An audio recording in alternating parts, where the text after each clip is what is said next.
여러분 안녕하십니까? 일본에서 일본어로 발행되는 신문 통일일보, 일본어 발음으로는 토이치 니포죠.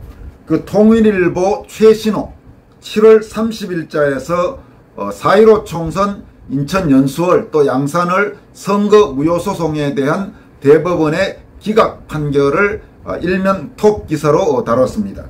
통일일보는 여러분께 말씀드린 대로 제1동포 그리고 지한파 일본인들을 주로 독자로 하는 그런 신문으로 일본에서 한반도 관련 직접 관계되는 미디어로는 가장 역사도 오래되고 영향력도 있는 신문입니다. 과거 매일 발행될 때도 있었으나 지금은 일주일에 한 번씩 발행되는데 가장 최신호가 7월 30일자 신문입니다. 통일일보 토이치 니포의 이번 일면 톱기사, 일면 머릿기사의 제목은 4.15 부정선거 재판, 피고 선관위의 변호인을 자인한 대법원, 이런 제목입니다. 일본어로 발음하면 용텐 이치고 후세 생교 사이반 히코쿠 생깡이노 벤고닝오 진인시다 다이호잉, 대략 이런 정도의 발음이 될 것 같습니다. 그리고 통일일보는 이 일면 머릿기사에서 이번 4.15 총선 선거무효 소송 기각 판결의 그 판결문을 중세 마녀 재판과 같은 기괴한 판결문이라고 표현했습니다. 그러면서 판결문은 지리멸렬이다. 선고 후에 배부된 보도자료를 읽어도 법리 이전에 합리적 사고의 조각도 보이지 않는다라고 질타했습니다. 통일일보는 그러면서 이번 4.15 총선 선거부정 의혹에 대해 이제 윤석열 대통령이 수사를 지시해야 된다. 그러니까 수사에 착수해서 엄벌해야 된다고 그렇게 촉구했습니다. 통일일보 토이치 니포의 전반적인 논조를 주도하는 분은 홍형 논설주간으로 알려져 있습니다. 홍형 논설주간은 과거 우리 정보부, 그러니까 중앙정보부 안기부, 지금으로 하면 국가정보원에 오래 근무하셨고 주일 한국대사관 공사도 지내신 분입니다. 논설주간으로 제가 알고 있는데 혹시 그동안에 직책이 바뀌었으면 아마 홍영주간께서 건설TV를 시청하고 계신 걸로 알고 있는데 혹시 논설주간이 아니고 뭐 주필이라든지 혹시 다른 직책이 있으면 제게 개인적으로 연락을 주시면 다음 방송 때 참고하도록 하겠습니다. 제 이메일로 보내셔도 되고 그렇지 않으면 댓글로 주셔도 됩니다. 특별히 말씀이 없으면 제가 알고 있는 대로 계속 논설주간을 맡고 계신 걸로 알겠습니다. 통일일보의 이번 일면 톱 기사는 다음과 같은 내용입니다. 대법원이 28일 자신의 파면을 선고했다. 재작년 4.15 총선에서 2년 3개월 지나 내려진 선거 무효 소송에 대한 기각 판결은 중세 마녀 재판만큼 기괴하고 잔혹한 판결이었다. 과제가 산적한 가운데 일어난 경찰의 반란을 진압 중인 윤석열 정권에 사법부의 반역적 폭주가 던진 내전의 씨앗을 수습해야 할 짐이 추가됐다. 대법원 특별재판부 천대엽, 조재현, 이동원, 민유숙 대법관은 28일 인천 연수을과 양산을 선거구 재검표 선고공판에서 각각 기각을 선고했다. 법적으로 6개월 이내에 선고해야 하는 120건 이상의 선거무효소송 재판 중 첫 판결이었다. 판결문은 지리멸렬이다.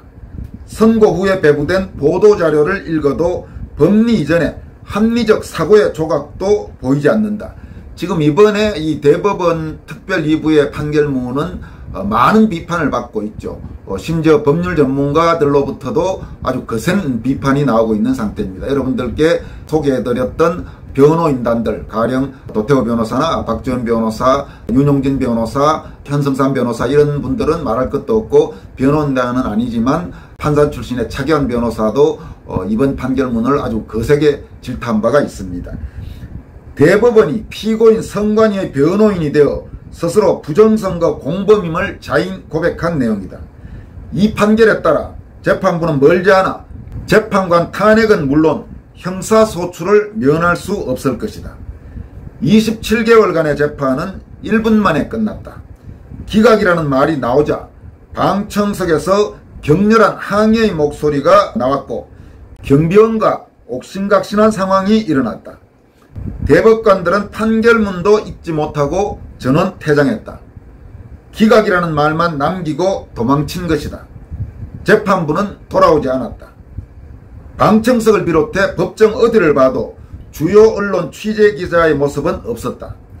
현장 취재를 하지 않은 매체가 기각 판결이 나온 직후 미리 작성해둔 같은 기사를 쏟아냈다.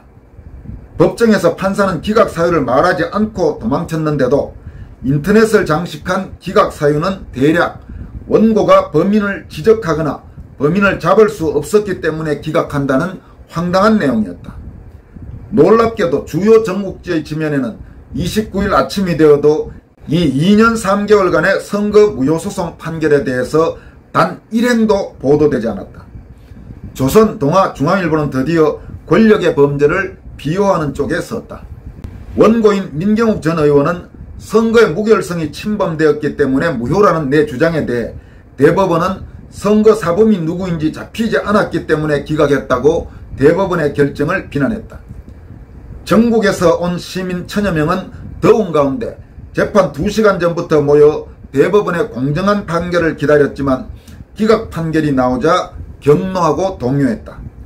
경찰버스 20대가 시민을 포위하고 대기하고 있었다. 원고인 민영욱 전 의원과 변호인단은 재판 결과를 인정하지 않고 재심 청구를 비롯해 다양한 투쟁을 본격화한다고 선언했다. 대법원 앞 거리에서 농성투쟁을 벌였다. 이 농성투쟁은 지난번에 여러분들에게 소개해드린 바와 같이 그날 밤 10시 반 정도까지 거의 11시 가까운 시간까지 계속 이어졌죠. 상당수 많은 시민들이 참여했고 민경욱 전 의원과 변호인단 외에 황교안 대표도 참여를 하고 또 이런저런 단체에서 많은 회원들도 참석했습니다. 4.15 총선이 명백한 부정선거임을 확신해온 국민의 충격은 크다. 대법관이 재검표에서 나온 수많은 이상투표지를 비롯해 다양한 영상 증거에도 불구하고 기각 판결을 한 것에 대해 자유민주주의가 죽었다고 격노했다. 부정선거를 막기 위해 3월 대선과 6월 지방선거에서 필사적으로 부정선거를 막아온 시민들의 좌절과 분노는 표현할 수 없을 정도다. 윤석열 정부가 문재인 반역 집단의 부정선거를 단죄해 줄 것으로 기대했던 우파 시민들 중에는 검찰과 경찰이 즉시 부정선거에 대한 수사에 본격 착수하지 않으면 윤석열 정부에 대한 지지를 철회해야 한다는 격렬한 주장도 분출하고 있다.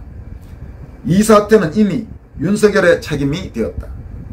4.15 국토본 등은 재작년부터 부정선거와 관련해 수많은 항의와 고발을 해왔지만 검찰과 경찰 등 당국은 모두 묵살하고 선관위를 수사하지 않았다. 그런데 이제 와서 사법경찰관이나 수사권이 없는 원고에게 원고의 주장은 선거 무효의 사유에 해당하는 부정선거의 실행, 주체의 존부 및 방법을 구체적으로 증명할 수 없는 채 의혹을 제기하는 것에 그치는 것으로 선거소송에서 요구되는 증명 책임을 다한 것으로 보이지 않는다고 기각한 것이다. 도둑이 누구인지 입증할 수 없었기 때문에 도난당하지 않았다고 판결한 것과 마찬가지다. 이런 판결을 내린 법원은 더 이상 사법부라고 부를 수 없다. 타락한 법기술자들이 최고법원을 구성하고 있다는 것은 한국의 현 사법체계가 더 이상 존속할 가치가 없다는 것을 말하고 있다. 현재 대법원은 내란범의 소굴이다. 내란범을 비호하는 자도 당연히 내란 세력이다. 폭주하고 자폭하는 사법부를 견제하는 장치가 없다는 것, 즉 헌법상 재판관 탄핵권이 부여된 국회가 이런 상태를 조장하고 있는 것은 국회의 해산 사유로 충분하다.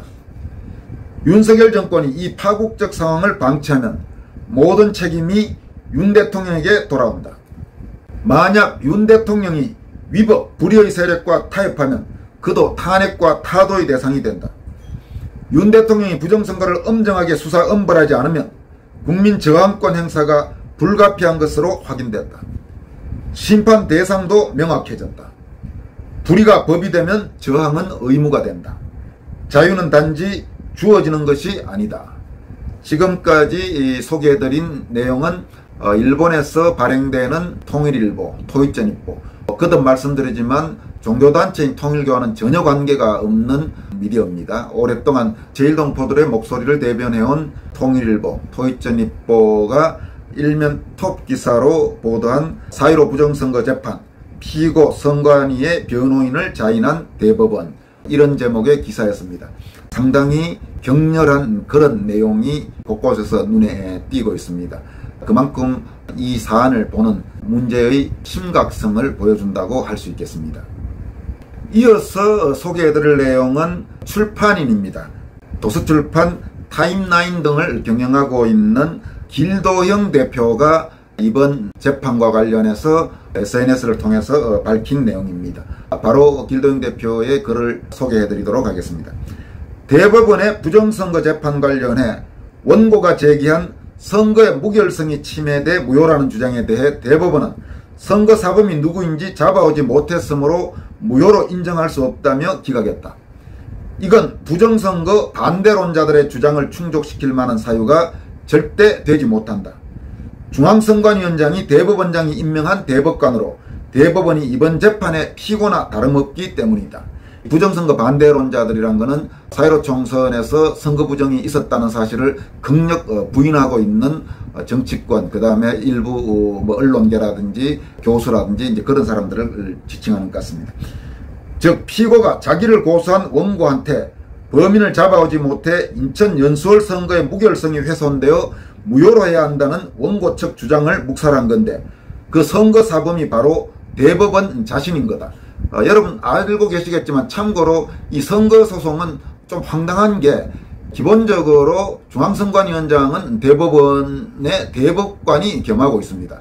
가령 4.15 총선 때 중앙선관위원장이 그 말도 많고 탈도 많은 권순일, 그 다음 중앙선관위원장이 노정희, 거기도 역시 말도 많고 탈도 많았죠. 그래서 노정희가 물러난 다음에 현재 중앙선관위원장 노태양, 이 세 사람이 모두 대법관을 겸하면서 중앙선관위원장을 겸했습니다. 그리고 각 지방의 선관위원장도 역시 판사들, 현직 부장판사들입니다. 그러니까 애당초 중앙선관위와 관련돼서 대법원이 선거재판을 하는 자체가 어떻게 보면 균형이 아예 맞지 않는다고 볼 수 있죠. 그래서 지금 선관위 개혁, 또 선거관리의 개혁을 요구하는 많은 분들이 한결같은 목소리로 이야기하고 있는 게 중앙선관위원장을 대법관이 겸임하는 구조, 또 각급 지방선관위원장을 부장판사들이 겸임하고 있는 이 구조를 반드시 깨서 분리시켜야 된다는 지금 그런 이야기를 하고 있는 것입니다.